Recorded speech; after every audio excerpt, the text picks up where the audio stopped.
하나님 말씀 봅니다. 고린도후서 3장 12절에서 18절입니다. 같이 한 목소리로 천천히 읽겠습니다. 시작. 우리가 이 같은 소망이 있으므로 담대히 말하노니 우리는 모세가 이스라엘 자손들에게 장차 없어질 것의 결국을 주목하지 못하게 하려고 수건을 그 얼굴에 쓴 것 같이 아니하노라.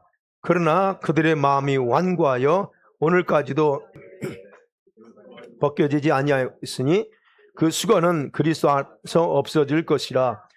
오늘까지 모세의 글을 읽을 때에 수건이 그 마음을 덮었도다. 그러나 언제든지 주께로 돌아가면 그 수건이 벗겨지리라. 주는 영이시니 주는 영이 계신 곳에는 자유가 있느니라.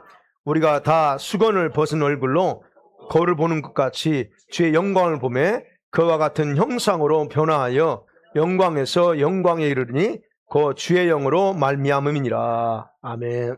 자, 오늘은 여러분 마음과 생각을 덮고 있는 수건을 찾으라. 찾아야 됩니다. 뭘 덮고 있는가? 자, 우리가 살고 있는 시대가 어느 시대죠? 우리 흔히 하는 말 은혜 시대에 살고 있다 또는 성령의 시대에 살고 있다 그럽니다. 저와 여러분이 예수님 오기 전에 살았다면 우리는 율법 시대에 삽니다. 근데 예수님 오시고 난 이후에는 성령 시대의 은혜에 살고 있어요. 시대에 살고 있어요. 이게 얼마나 감사한 일인지 모릅니다.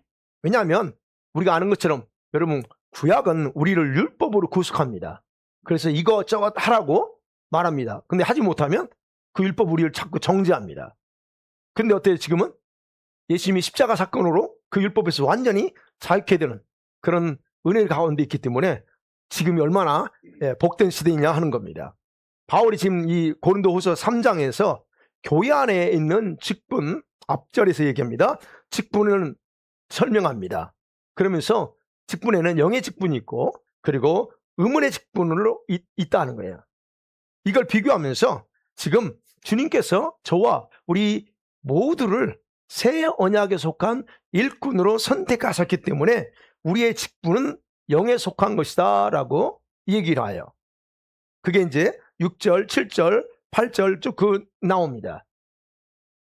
여러분 구약이든 신약이든 하나님의 직분은 하나님이 주신 직분은 굉장히 영광스러운 겁니다. 왜? 아버지로부터 받은 거기 때문에 그 자체가 영광스러워요. 성전에서 봉사하든 성막에서 봉사하든 어떤 일 하든 간에 그 영광스러운 겁니다. 그런데 지금 시대, 은혜 시대, 성령 시대 직분이 더 영광스럽다라고 강조하는 거예요. 자, 여기서 말하는 직분이라고 하는 것은 교회 안에 특별한 어떤 직책만을 가리키는 게 아닙니다. 목사나 장로나 이런 것만을 가리키는 게 아니고요. 주님을 위해서 헌신하고 봉사할 수 있는 모든 행위를 직분이라고 말합니다. 자, 이렇게 할 수 있는 우리의 행위가 얼마나 영광스러운지를 바울이요 다음처럼 말해요. 8절에 보면 하물며 영의 직분은 더욱 영광이 있지 아니하겠느냐 그럽니다. 우리의 직분이 신약시대 직분은 영에 속한 거라고 했잖아요. 근데 이 직분이 엄청나게 영광스럽대요. 그런데 바울은요 대부분의 사람들이 이런 영광스러운 직분은 깨닫지 못한대요. 이게 직분이 얼마나 영광스러운가를 인지를 못한답니다. 왜냐하면 그들의 얼굴에 수건에 뭔가 싹 베일에 딱 가려져 있어서 못 본다 그래요. 그래서 바울이 지금 그 베일이 뭐냐는 거를 얘기하고 그러면서 그 이유가 뭐냐를 설명해서 이제 그 모세 구약의 모세 이야기로 시작하면서 설명을 합니다. 그럼 첫 번째로 생각합니다. 지금 이제 그 베일 모세의 얼굴에 썼던 수건 이게 뭐와 관련되어 있습니까? 구약시대 시내산에서 십계명 두 돌판 십계명을 받았을 때 그 사건과 연결되어 있어요. 자, 모세가 하나님의 명령으로 시내산 꼭대기에 올라가 있었습니다. 그리고 그분한테 머물면서 첫 번째 두 돌판 십계명을 기록한 이건 하나님이 직접 기록한 그 돌판이었죠. 그 돌판을 받았습니다. 그런데 내려와 보니까 이 백성들이 금송아지를 만들어서 우상을 섬기는 모습을 보고 화가 치밀어 오릅니다. 그래서 그 두 돌판을 그냥 우상에 던져버리죠. 그리고 깨트려 버립니다. 그게 뭘까요? 이스라엘 백성들이 우상을 섬김으로써 언약을 깨버렸다는 거예요. 그래서 그 돌판을 깨버립니다. 자, 그리고 나서 하나님께서 모세에게 다시 명령합니다. 너가 직접 이제 두 돌판을 만들어. 두 돌판을 만들어서 산으로 올라와라 명령합니다. 자, 모세가 그 명령에 따라서 시내산에 올라가서 40일 동안 40일 동안 거기서 금식하고 있으면서 이제 하나님이 두 돌판에 십계명을 다시 기록합니다. 하나님이 또 기록해요. 그리고 이제 그 돌판은 가지고 내려왔는데 모세는 몰랐어요. 자기 얼굴에 하나님의 영광인 광채가 비쳤다는 걸 전혀 모르고 그냥 내려왔습니다. 그것에 대해서 37기 34장 30절 33절에 그렇게 기록하고 있어요. 시작. 아론과 온 이스라엘 자손이 모세를 볼 때에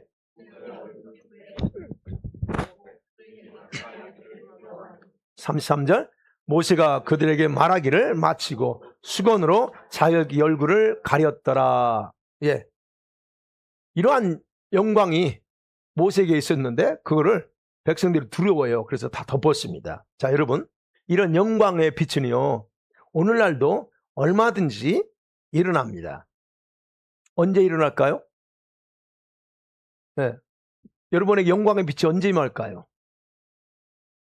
성령이 충만하면 그 영광의 빛이 여러분을 뒤엎고 있습니다. 근데 중요한 건 본인은 인식을 못한다는 거예요. 근데 우리가 조금 더 다른 사람보다 성령이 충만하면 표시가 안 나요. 근데 조금 더 충만하면 더 표시가 많이 나요. 근데 진짜 충만할 정도로 그냥 그야말로 나면 그 모습에서 그 빛이 나요. 경험 없으시죠? 그 경험을 해야 그게 뭔 말인지 알아들어요. 저는 제가 직접 다 경험했기 때문에 얘기하는 거예요. 오늘날도 역시 성령의 충만함이 일어나요. 근데 바로 이런 영광의 빛이 모세에게 그대로 모세를 덮고 있었다는 겁니다. 자, 그러면 생각해봐요. 모세가 수건을 덮잖아요. 그럼 모세가 왜 얼굴에 수건을 덮었다 하는 거예요? 백성들이 두려웠기 때문이에요. 사실은 아무것도 아니에요. 그 영광의 빛, 그건 잠깐입니다. 근데 그게 두려운 거예요. 자, 그런데 모세는 백성이 두려워서 수건을 썼다 말하는데, 근데 바울은 오늘 본문 13절에서 다음과 같이 말하죠.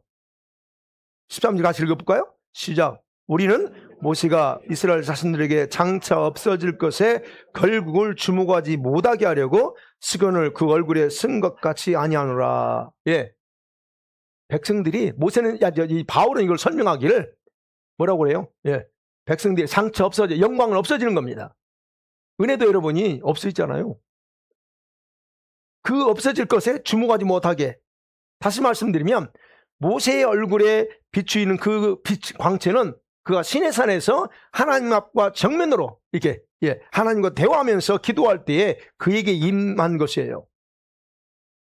그렇기 때문에 그건 단지 일시적이에요. 은혜도 일시적, 영광의 빛도 여러분 일시적입니다. 그래서 오래 머물지 않아. 여러분 오늘날도 그렇다는 얘기예요. 저와 여러분이 아무리 풍성한 은혜, 성령 충만함을 받아도 그 충만함이 며칠 가느냐 하는 거예요. 며칠 지나면 소멸돼요. 그런데 사람들은 바로 그렇게 며칠이면 소멸될 그런 어떤 영광에 감탄하면서 그것에만 주목할 수가 있다는 얘기입니다. 현상에만 집중한다는 거예요. 본질을 잊어버려요. 그럼 본질이 뭐예요? 모세에게서는 모세를 덮고 있는 광채가 아니고요, 그 영광의 실체이신 하나님이에요. 그 영광이 누구로부터 왔는가? 그게 본질이에요. 하나님으로부터 왔잖아요. 근데 사람은 그 하나님은 집중 안 하고 그 모세에게 비치는 그것만 집중할 수 있다는 겁니다. 그렇기 때문에 여러분 모세는 수건을 덮어요. 그게 아니다 하는 거예요.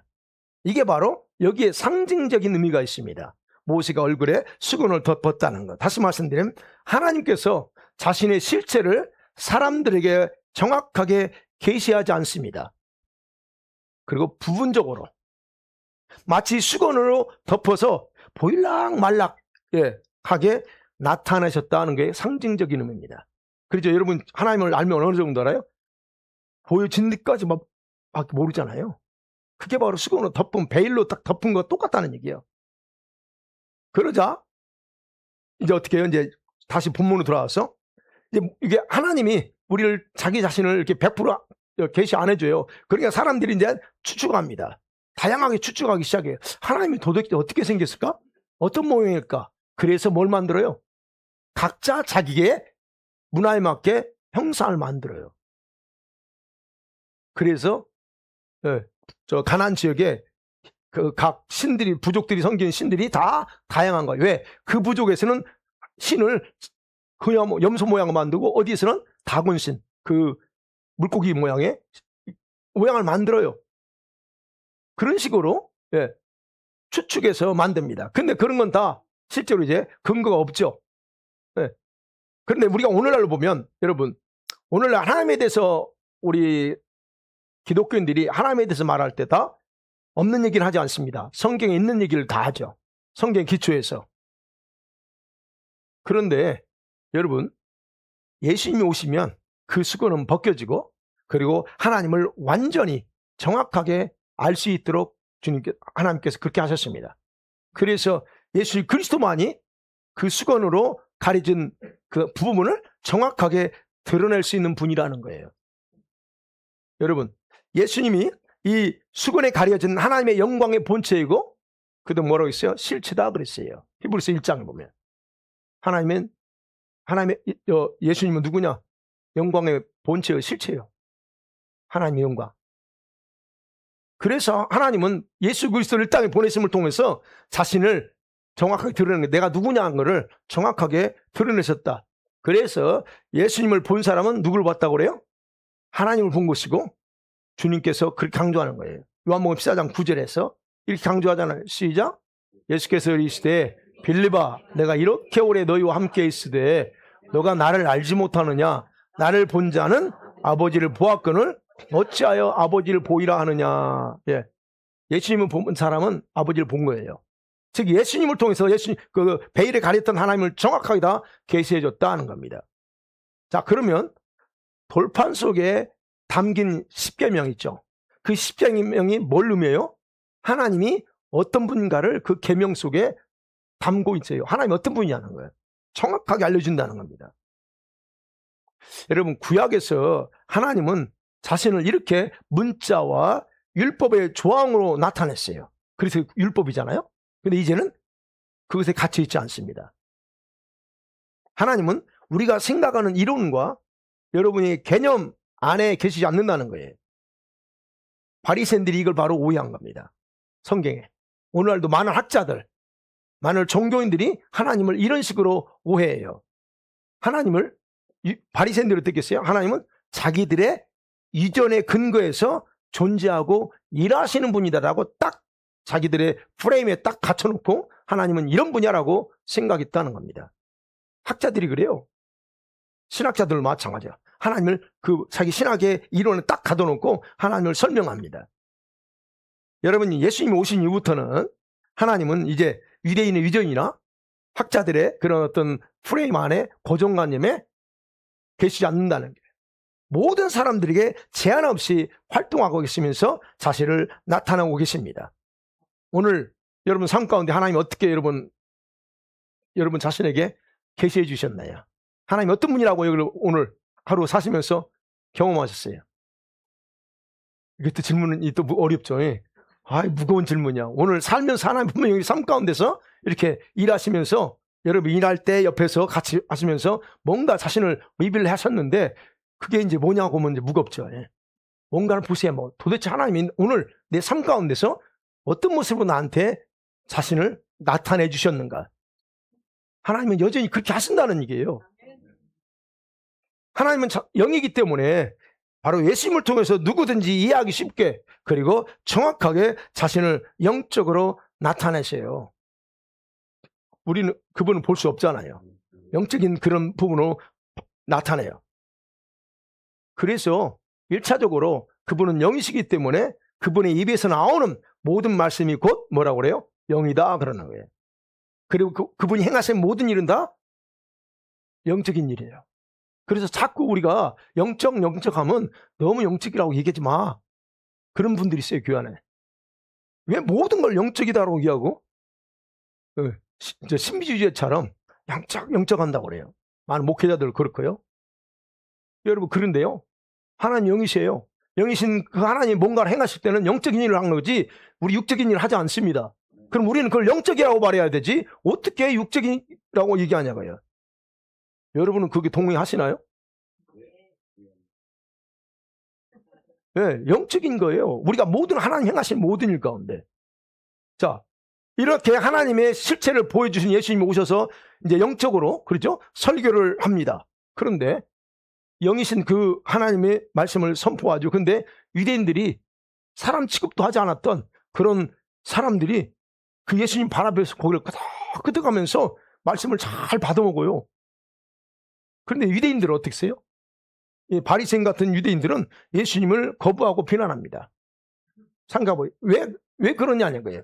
왜 그들이 더 그 예수님 말씀을 더 받아먹고 더 이렇게 했어야 되는데 좋게 반응해야 되는데 왜 그들은 그 반대로 했을까 하는 거예요. 근데 그들은요. 그런 사람은 그렇게 행동할 수밖에 없습니다. 왜 그래요? 그게 오늘 15절에 그래요. 바울이 그 얘기를 한 겁니다. 같이 볼까요? 시작. 오늘까지 모세의 글을 읽을 때에 수건이 그 마음을 덮었도다. 모세의 글은 누가 읽습니까? 유대인들이 읽어요. 이방인들은 율법이 없죠. 물론 이제 이들이 개종한 유대인 이방인이었다면 또 이제 오늘처럼 우리가 성경을 사서 주고 하잖아요. 그런 것처럼 또 그렇게 할 수도 있습니다. 그러면 생각해봐요. 15절 말씀 오늘까지 그들이 뭔가 덮고 있었다는 거예요. 어디를? 마음을 덮고 있었다 그래요. 이게 무슨 말이냐면요. 모세가 얼굴에 수건을 덮었던 그런 영적인 의미가 바로 이런 그 후손들에게까지 그대로 영향력을 행사하고 있다는 거예요. 네. 여러분 우리가 아는 것처럼 모세가 죽을 때까지 얼굴에 수건을 덮고 있었나요? 아니었어요. 잠깐. 근데 이들은 이 후손 대대로 오면서 그 수건을 덮고서 율법을 보고 있다는 얘기예요. 그러니 안 보여. 그러니까 제대로 분석이 안 되고 엉뚱한 얘기만 한다 하는 겁니다. 자, 그래서 바로 이 수건이라고 하는 것이 여기서 나온 거예요. 그럼 두 번째로 생각합니다. 그런 어떤 전통이나 고정관념이나 이런 것을 가지고 있는 이 수건에 해당되는 베일에 해당되는 이것이 가진 영향력이 여러분 아주 작지 않습니다. 굉장히 파워풀합니다. 그걸 생각해 봐요. 그럼 왜 사람들은 여전히 자기 얼굴에 수건을 덮은 상태에서 성경을 볼까 하는 거예요. 유대인들이 그랬다고 그랬잖아요. 성경을 볼 때, 율법 볼 때 이 베일을 써놓고 보니까 안 보여. 그게 뭐래요? 14절이에요. 14절. 같이 볼까요? 시작. 그러나 그들의 마음이 완고하여 오늘까지도 구약을 읽을 때에 예. 없어질 것인데 여전히 덮고 있어요. 근데 뭐 때문에 그렇다요? 마음의 완고함이라고 표현합니다. 마음이 완고해. 마음이 완고해서 그렇다라고 바울은 영적으로 진단하는 겁니다. 여러분, 말씀을 바라보고 해석하는 관점이 여러분이 가지고 있는 나름대로의 고정관념이나 완고함이나 어떤 고집 같은 거로 딱 결합되잖아요. 그러면 여러분은 좁은 시야를 갖게 해서 왜곡시킵니다. 볼 걸 정확하게 못 보고 그 말씀을 여러분식으로 왜곡하게 해석해버려요. 그래서 마음의 완악함이 뭐예요? 여러분 마음의 완악함이 원인이 뭔 줄 아세요? 죄의 결과잖아요. 그 결과 이걸 회개하지 않으면 그 마음이 자기도 모르게 완악해지고 강팍해져요. 그래서 이사야 29장 10절에서 이사야 선지자를 통해서 이렇게 말하죠. 시작. 여호와께서 너희 눈을 감기게 하셨으니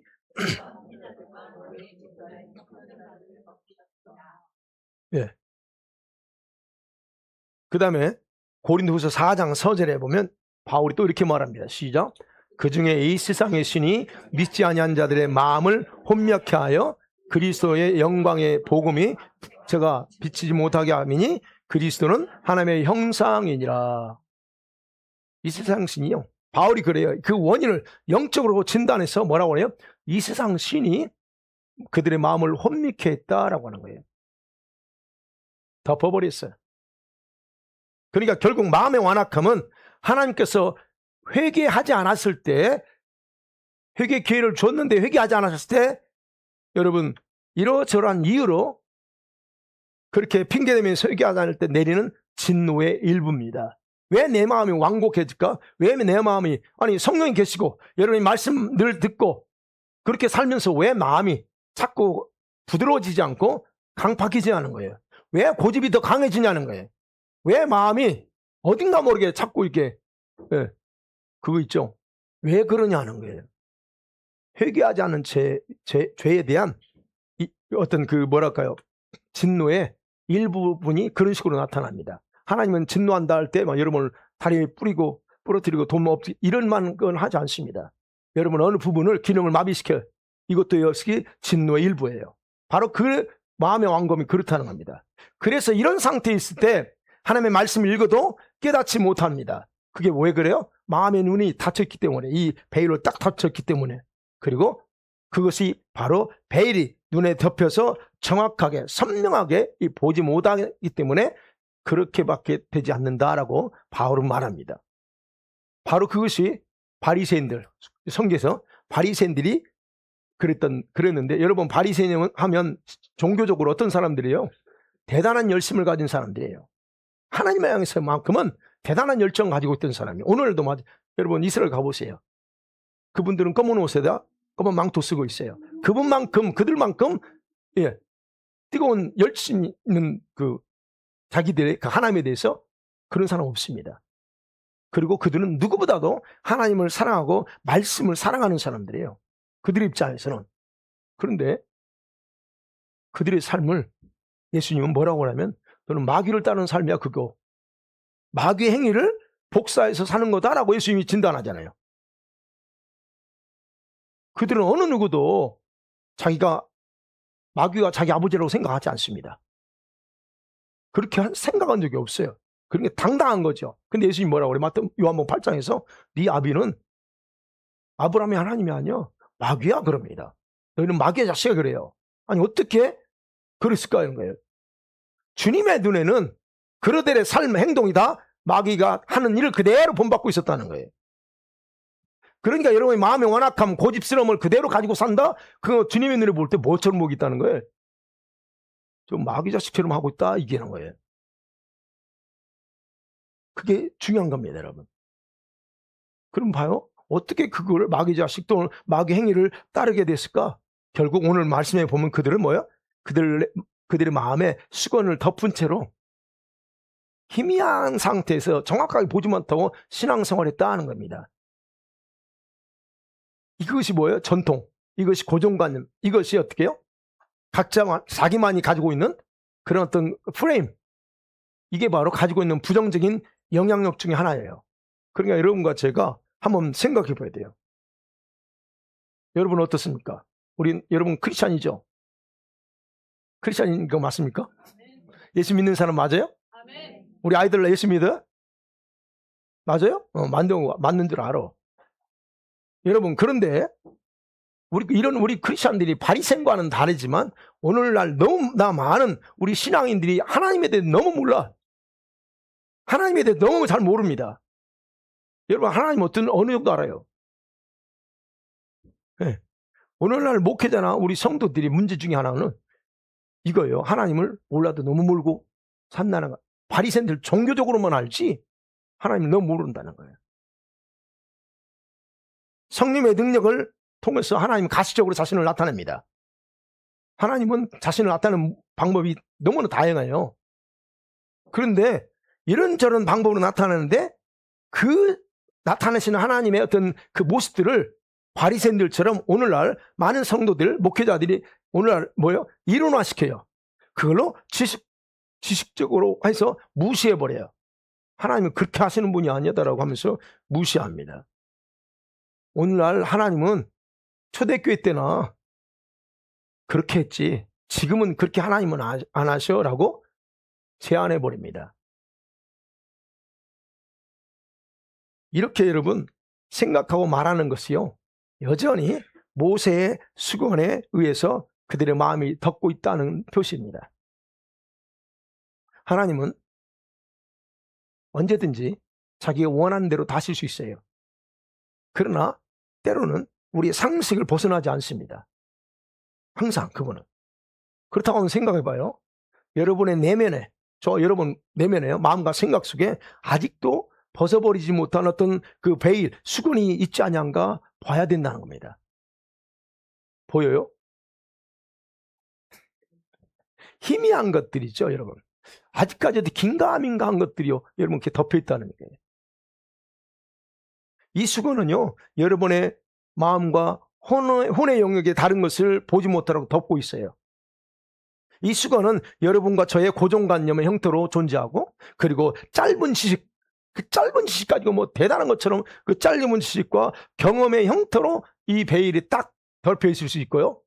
사도 바울의 눈에 그 비늘이 벗겨졌잖아요. 그 비늘의 형태로 존재하기도 하고, 여러분의 성격과 여러분의 스타일의 형태로 모양을 다 달리하고 존재할 수 있다는 겁니다. 우리 아이들도 마찬가지. 우리 아이들은 지금 아직 어리기 때문에 그런 베일이 많지 않을 거야.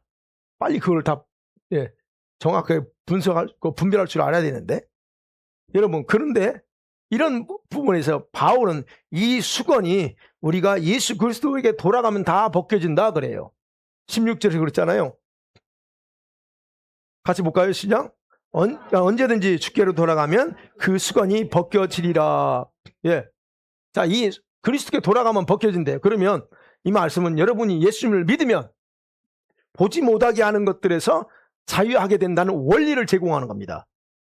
그러니까 여러분, 기본적인 원리는 기본적으로 덮고 있는 우리 수건은 예수님만 믿으면, 예수님께 돌아가면 다 벗겨지게 돼 있어요. 그럼 확인해요. 그래서 제가 물어보는 거예요. 여러분 정말 그리스도에게, 예수님께 100% 돌아간 사람이냐 하는 겁니다. 다시 말씀드리면 여러분 진짜 크리스찬이냐 하는 거예요. 그렇다면 여러분 그리스도인이라고 믿어요. 그러면 여러분은 이미 오래전에 이 수건을 벗어 던졌어야 된다는 겁니다. 여러분 오래전에. 왜냐? 주님은 영이시고 주의 영이 있는 곳에는 자유가 있기 때문에, 그래서 17절이 그 얘기예요. 어떻게 자유해지냐? 주님은 영이야. 그러면 영이 있는 곳에는 늘 자유만 존재하기 때문에 그런 것들로부터 내가 묶여 있을 수가 없다는 얘기예요. 여러분, 성령은 어떤 분일까요? 성령은요, 물과 같습니다. 그래서 성경에는 바람 같은 성령, 기름 같은 성령, 불 같은 성령 이렇게 얘기합니다. 성령은 그런 존재예요. 그렇기 때문에 어떤 것에도 제한을 받지 않습니다. 여러분, 물이 흐르잖아요. 땅에 비가 내립니다. 그 비요 제한받지 않아요. 흘러가요. 아니면 땅속으로 들어가면 땅속에 가만히 있지 않습니다. 계속 움직입니다. 제한을 받지 않습니다. 바람은 어때요? 바람이 건물이 있으니까 바람이 못 지가나, 건물이 못 지가나 그러지 않습니다. 돌아가요. 바람은 어떤 것을 제한받지 않습니다. 성령이 그렇다는 거예요. 성령이 여러분에게 일하실 때, 그러면 주의 성령은 생명을 줘요. 그래서 죽은 것을 살리고 메마른 것을 회복시키는 능력이 바로 그분에게는 있습니다. 바로 이 성령이 주는 자유가 그 사람의 눈, 귀, 얼굴, 이 모든 것을 덮고 있는 모든 걸 다 제거하는 거예요. 그 성령의 능력이, 우리가 예수님께 돌아가면. 그래서 성령은 모든 묶임들, 우리 삶 속에 있는 모든 묶임들 억압해서 자유케 하는 일이 바로 그분의 주도적인 사역이에요. 그렇다면 여러분에게 묶고 있는, 여러분을 덮고 있는 그런 모든 어떤 체인이든 다 그분에 의해서 여러분은 자유를 받았어야 된다는 겁니다. 그럼에도 내가 여전히 묶여 있다, 수건에 의해서 덮여 있다, 그렇다면 뭔가 있다는 거죠. 분명히 듣고 보고 판단할 수 있는 영적인 기능에 문제가 있다는 걸 의미합니다. 원리적으로 얘기하는 거예요. 원리적으로 분명히 우리는 다 벗었어야 돼. 그런데 현재 내가 그 기능에 뭐가 문제 있다는 얘기예요. 여전히 이렇게 덮고 있다면. 그러니까 수건, 여기서 말하는 베일이 덮여 있다고 하는 것은 여러분의 사고와 판단의 영적 기능이 제대로 작동이 안 된다는 의미입니다. 그러니까 긴가민가, 여전히 긴가민가해. 작동이 안 돼. 자, 그렇게 되면 어떻게 돼요? 나 자신도 모르는 사이에 바리새인들과 같은 신앙으로 전락해 버릴 수 있습니다. 언제든지 가능합니다. 이거는 여러분만 그냥 저도 마찬가지예요. 저도. 그래서 늘 저는 뭐 하겠어요? 내가 생각하는 거나 뭐 하는 거를 내가 스스로 벌써 하기 전에 벌써 판단해요. 이게 그러니까 얘기했잖아요. 여러분 생각이 오는 거 그냥 무등 받아들이지 마라. 그 생각을 잡고 오잖아요. 오는 걸 잡아야죠. 이게 옳으냐 아니냐를 딱 잡고 받아들이지 말고. 그게 훈련되면 그게 얼마든지 가능하다는 거야. 그러니까 그거예요. 내가 그걸 얼마든지 그걸 가능하다고. 그러면 봐세요. 이제 어떻게 수건을 벗어버릴까 하는 거예요. 이제 우리가 아직도 남아있다는 거예요. 저도 남아있고 우리 모두가 다 남아있어요. 기본적으로 다 많은 걸 벗겼지만 여전히 남아있는 게 있어요. 그러면 이것을 여러분 어떻게 덮고 있는 수건, 이 베일을 벗겨낼까 하는 거예요. 두 가지예요. 첫째는 여러분 아직도 여러분을 마음과 생각을 그 수건을 덮고 있는 것에 대해서 회개하셔야 됩니다. 분명히 원리적으로는 내가 주님께 돌아갔을 때 그 성령께서 여기 17절 말씀처럼 그 영이신 그분이 모든 자유케 하신다고 하는데 왜 자유가 안 되냐는 거예요. 주님의 능력이 부족해서가 아니고 주님이 못해서도 아닙니다. 뭐가 문제가 있다는 거예요. 그래서 그런 부분에 있다면 회개하셔야 된다. 그래서 사도행전 3장 19절에서 아주 중요한 말씀합니다. 시작. 그러므로 너희가 회개하고 돌이켜 너희 죄 없이 함을 받으라. 이같이 하면 새롭게 되는 날이 주 앞으로부터 이를 것이요. 회개하면 새롭게 되는 것이 옵니다. 자, 수변으로 덮여있다는 것은 영적으로 막혀있는 상태의 의미입니다. 영적인 우둔함이라 할 수 있습니다. 덮여있다는 거, 우둔한 거예요. 여러분, 근데 중요한 건 여러분 우둔함은 괜찮은 게 아닙니다. 막혀있는 거 그거 괜찮은 게 아니에요. 이거는요 자신을 무지하게 만드는 어리석음이에요. 이거를 그냥 자기를 보지 않고 괜찮아 하고 산다면 그건 참 안타까운 거예요. 그래서 이것은 회개함으로 하나님께서 제거할 수 있도록 요청하셔야 됩니다. 하나님, 내가 아직도 이걸 잡고 있네요. 이게 진짜인 줄 알고 잡고 있는 거 회개하셔야 된다는 겁니다. 결코 주님은 여러분이 그 수건을 덮고 신앙생활하라고 명령하지 않았습니다. 여러분이 만일 어떤 부분을 혼미하다면 주님이 그 혼미함 가지고 살라고 여러분에게 말씀하지 않아요. 그걸 벗어나기를 원하지. 여러분의 마음의 완고함이 그 수건을 여전히 쓰고 있는 것을 불편하게 생각하지 않는다? 그러면 여러분 진짜 어리석다는 거예요. 영적으로 완고하다는 거예요. 그 수건을 쓰고 생활하는 것이 오히려 더 안전하다. 길들여져 있어가지고 안전하다는 안전하다고 생각하는 그 마음을 회개해야 됩니다. 난 아직도 괜찮아. 이 정도도 나 많이 바뀌었어. 이 정도도 나 잘하고 있어. 잘하고 있습니다. 근데 거기에서 그걸로 끝내려고 하는 습성이 있어요. 더 발전하려고 하지 않습니다. 그거 회개하시라는 거예요. 그리고 또 그 수건을 벗어야 된다는 거 알면서도 어떤 경우는 머뭇거리는 그 태도를 회개하셔야 됩니다. 우리 있잖아요. 다 각자. 우리 아이들도 있어요. 문제. 그 문제를 그러면 지적해주고 그 문제에서 어떤 문제가 골마 터지면 밖으로 터져 나오게 돼 있어요. 그게 이제 그 문제가 좀 이렇게 속에서 강해지냐 터져 나와요. 근데 그 터져 나온 거 어떻게 해요? 고쳐야죠. 치유해야죠. 그러면 치유해야 된다는 거. 내가 문제가 있구나. 그러면 그걸 놓고 회개하면서 더 나가려고 해야 된다는 거예요. 여러분 수건을 벗지 않고 살게 되면 자기도 모르게 자기의 마음과 생각을 종교의 영에 사로잡게 만들어요. 이게 중요합니다. 종교의 영. 여러분 종교의 영 들어보셨죠? 네. 종교의 영은 누구한테 있어요? 바리새인들 같은 사람한테. 교회만 달라 왔다 갔다 하는 사람들. 이런 사람들이 종교의 대부분입니다. 종교에 꽉 잡혀있는 사람들이에요. 자, 근데 종교영이 여러분 안에 있다면 그 영이 어떻게 활동하는 줄 아세요? 여러분의 그 신앙을, 종교 생활을 자신의 취향이나 교회에 맞춰서 생각하게 만듭니다. 주일날 오는 것도 안 가면 안 돼. 구역장이 물어보지, 목사님 또 물어보지, 전도사님 물어보니까 가는 거예요. 그게 우리가 여러분 생각해 보세요.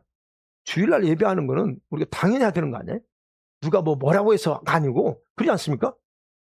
맞아요, 안 맞아요? 그런데 그게 종교형이 할 때는 그래요. 자신의 취향이나 기호에 맞춰. 그래서 내 상황이 이러니까 어쩔 수 없는 식으로 맞춰 가게 만들어버려. 그리고 어떤 변화를 추구하지 못하게 만듭니다. 그게 바로 종교형이 그 속에서 활동할 때 나타나는 특징 중에 하나예요. 또 있어요. 종교형의 특징은 여러분의 태도를 수동적으로 만들어. 성격이 수동적인 사람도 있지만 이 종교형이 활동하면 여러분의 태도를 수동적으로 만들어서 자기 수중에서만 두고 좀 편히 그랬으면 조종합니다. 자기 수중에서. 너는 멀리 가지 말고 내 수중에서만 그냥 왔다 갔다 하면 놀아. 얘기하는 거예요. 종교형이. 이런 사실을 모르고 단지 뭐라고 그래요? 그런 사람들은 내 스타일, 내 성격이고요. 이게 내가 이게 범인이 저요. 제가 그랬으니까 제가 얘기하는 거예요. 제가 이랬어요. 내 성격에 제발 건드리지 마. 집사람한테 건드리지 마. 이건. 아이고, 나 때문에 그 성격 때문에 많이 힘들었어요. 근데 그러면서 제가 많이 고쳤어요. 얼마나 영적으로 예민한지 몰라요. 그때 그거 자꾸 한번 축사해봐. 이게야. 축사하니까 진짜야. 그래서 제가 못 당해요. 그러니까 여러분, 이게 이런 식으로 자기를 그렇게 스스로 변호해. 자기를 변호하고 취향이라고 만들어요. 그게 뭐라고요? 종교형. 그렇다면 이게 저한테 그렇고요. 그렇다면 이것이 여러분의 모습이라면 이 부분을 회개하셔야 된다는 겁니다. 고집하고 있다면 회개하셔야 돼요. 그래서 두 번째는 뭐냐면 저 순간에서 벗어나려면 여러분이 성령의 기쁨 속에 더 들어가셔야 돼요. 16절 17절을 그랬잖아요. 주의 영이시니 그래 더 들어가야 돼. 우리가 주님께 돌아가면 벗겨진다고 그러잖아요. 그건 돌아가되 지식적으로 돌아가는 게 아닙니다. 인격적으로 돌아가는 거예요. 그리고 말씀으로 돌아가라는 말이에요. 말씀이 뭐라고 하는 대로 말씀대로만 하라는 겁니다. 그런데 주님과 인격적인 만남은 여러분이 성령 안으로 들어갈 때만 그게 가능해요. 말씀으로 돌아갑니다. 좋아요. 괜찮아요. 잘하셨어요. 근데 거기서 성령의 역사가 없고 그냥 단순히 말씀으로 돌아간다는 게 뭐예요? 문자적으로 가면 주님과 인격적으로 못 만나. 근데 거기에 인격적인 만나면 성령 안에 들어갈 때 가능하다. 그렇다면 결국 뭐예요? 주님께 돌아간다는 말은 어떤 말입니까? 성령님의 기쁨 속에 들어간다는 말이라고 해석하면 돼요. 단순히 여러분이 성령이 내 안에 계시니까 이게 아니고 여러분이 성령의 기쁨 안에 들어갈 때에 여러분에게 일어나는 일이 무엇인지 아세요? 있어요. 그 깊이 들어갈 때 일어납니다. 성령께서요 먼저 주님을 바라보는 여러분의 눈을 바꿔버려요. 주님에 대한 주님을 생각하고 바라보는 눈이 바뀌고 그 다음에 환경을 바라보는 것들이 눈이 바뀌어요.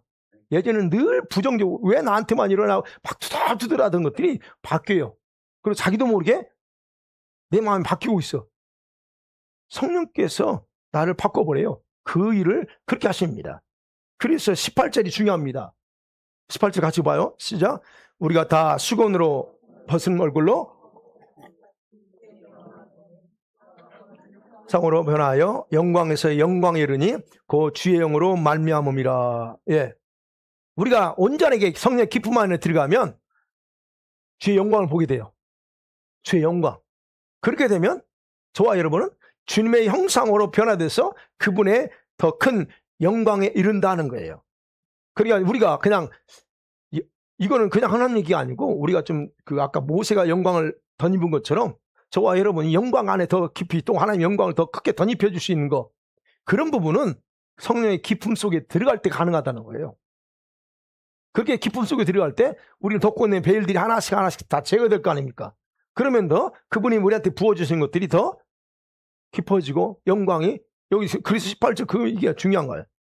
주의 영광을 보고 그와 같은 형상으로 변화돼. 우리가 어떻게 변화되느냐는 거예요. 저와 여러분이 성령의 기품 안에 들어가면 그 수건은 자동으로 벗겨질 뿐 아니라 율법으로 또 자유를 주죠. 이건 이게 성경 말씀처럼. 그리고 성령은 주님의 영광을 우리가 보게 하고 또는 우리 영광을 덮어 씌워. 그래서 제가 늘 기도하는 거예요. 하나님, 이 공간에 셰카이나 셰키나 영광, 구름으로. 난 그걸 좀 예전부터 기도했어요. 하나님, 이 공간에 진짜 구름이 임재하는 거. 그걸 굉장히 기도했는데 아직도 모르는 것 같아. 진짜 여기 이사 오기 전에 제가 사실 거기서 예배당 늘 기도하면서 그랬어요. 하나님, 이곳에 우리 기도하는 이곳에 셰키나와 구름으로, 셰키나 구름으로 있잖아요. 성막 칠 때 영광이 딱 덮어버리니까 꼼짝 못하니 이 영광을 좀 제가 기도했는데, 그래 바로 그런 영광을 우리가 볼 수 있다는 얘기예요. 그러면 어떻게 돼요? 저와 여러분은 주님의 형상으로 변해돼서 더 큰 주의 영광에 도달하게 된다. 그게 18절 말씀입니다. 그러니까 어떻게 돼요? 저와 여러분이 성령이 더 깊음 안에 들어가기를 사모해야 된다. 그럽니다. 제가 여러분 임파테이션 해줄 때 어떤 사람 있잖아요. 더 깊이 인도하라고, 더 깊이 이끌어달라고 하는데 그런 분들은 잘 들어요. 내가 다 그렇게 얘기하지 않아요. 제가 이게 할 때마다 사람마다 다 달라요. 그러니까 그거 만약에 제가 이렇게 할 때 하면 잘생겨 드리세요. 예. 할 때 그거 그냥 듣지 마시고, 주님 나를 더 하라고 하는구나. 그렇게 하시면 됩니다. 사랑하는 성도들 말씀 맺어볼게요. 우리가 율법 시대가 아니라 성령께서 우리 안에 계시는 성령의 시대에 참 좋은 시대에 살고 있습니다. 예. 그 성령은 어떤 것에도 제한받지 않는다 그랬어요. 바람처럼 불처럼 물처럼 활동하고 있어요. 제한받지 않고 활동합니다. 그런데 성령은 모든 교회나 성도들에게 동일하게 활동하지 않고 환영해주는 교회, 환영해주는 성도들에게만 활발하게 일하신다는 거 기억하시기 바랍니다. 그 성령의 활발한 일하심을 허락하는 교회가 있고 사람이 성도들이 있어요. 바로 그런 사람들에게는 덮여있는 수건들은 쉽게 벗겨주시고 자유하게 할 수 있습니다. 자, 그럼에도 불구하고 그러면서 우리는 많은 분이 우리는 다 이 덮고 있는 것들을 다 벗었어요. 근데 여전히 아까 말씀드린 우리 마음과 생각을 여전히 덮고 있는 어떤 수건들이 있다는 거예요. 있어. 그것이 뭘까? 아까 말했죠. 판단이나 분별의 영적인 기능들이 어느 부분이 이게 떨어지는 부분들, 이런 기능들이 정상적으로 작용하고 있지 않는 부분이 바로 뭔가 우리에게 덮여있다고 생각하시면 됩니다. 그게 뭘까? 그래서 오늘 찾으세요. 저는 모르니까 여러분 찾으셔야 돼요. 그것이 바로 영적으로 막힌 거, 무지함의 현상 또는 분별력과 통찰력의 약함으로 여러분과 저에게 나타납니다. 그래서 자신의 영이 졸거나 작거나 이런 것도 역시 그걸 인식하지 못하는 것도 현상 중에 하나에 덮여있구나 하는 거예요. 어떠세요? 여러분 영은 깨어나 있습니까? 자고 있습니까? 졸고 있습니까? 분명히 분별해 보세요. 이런 모든 일들을 솔로몬은 미련함에 묶여있기 때문이다라고 잠언서 22장 15절에서 이렇게 말합니다. 시작. 아이의 마음에는 미련한 것이 얽혔으니 징계하는 자식이 이를 멀리. 아이에게는 미련함이 딱 얽혔대요. 그래서 아이들이 행동하는 게 그렇잖아요. 성숙하지 못하잖아요. 자, 여기서 아이라고 하는 건 나이가 많은 어린 것들을 의미하지만 영적으로 어린아이를 가리킵니다. 영이 어린아이면 묶여 있어요. 이런 부분에서 벗기지 않았다는 거예요. 자, 이러한 수건들은 우리가 예배 때마다 이렇게 이 모든 것들을 풀어달라고 기도하면 여러분 더 빨리 주님이 일하시고, 그리고 저와 여러분이 알지 못하는 가운데 일하시면서 주님이 우리들에게 총명과 지혜의 영을 부어주심을 통해서 이걸 다 바꿔버려요.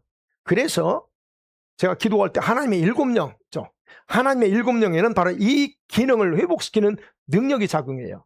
하나님의 일곱 영이 뭐예요? 위로부터 임하는 영, 그 다음에 뭐가 뭡니까? 지혜와 총명의 영, 그 다음에 권능과 모략의 영, 5이죠. 그 다음에 여호와를 경외하는 영과 여호와를 아는 지식의 영이에요. 그러니까 이게 오면 하는 일곱 영에서 보통 머리에 임해서 활동해야 돼요. 여기도 있지만, 자, 그런 것이 있다는 거예요. 그래서 결론이에요. 이 시간도 아직도 봐세요. 여러분 스스로 보세요. 아직도 어떤 부분에서 여러분을 덮고 있는 수건이 있는가를 찾아서 이 밤에 기도하기 바랍니다. 그리고 성령의 기쁨 속에 더 들어가 더 이끌어 달라고 기도하면서 오늘 한번 또 주님의 성령께서 어떻게 일하시는가, 나에게 기도하고 나서 여러분에게 어떤 부분이 더 좋아지고 밝아졌는가를 또 한번 경험하는 우리 귀한 시간 되기를 바랍니다. 우리 아이들에게도 그런 일이 있기를 바랍니다. 기도하십니다.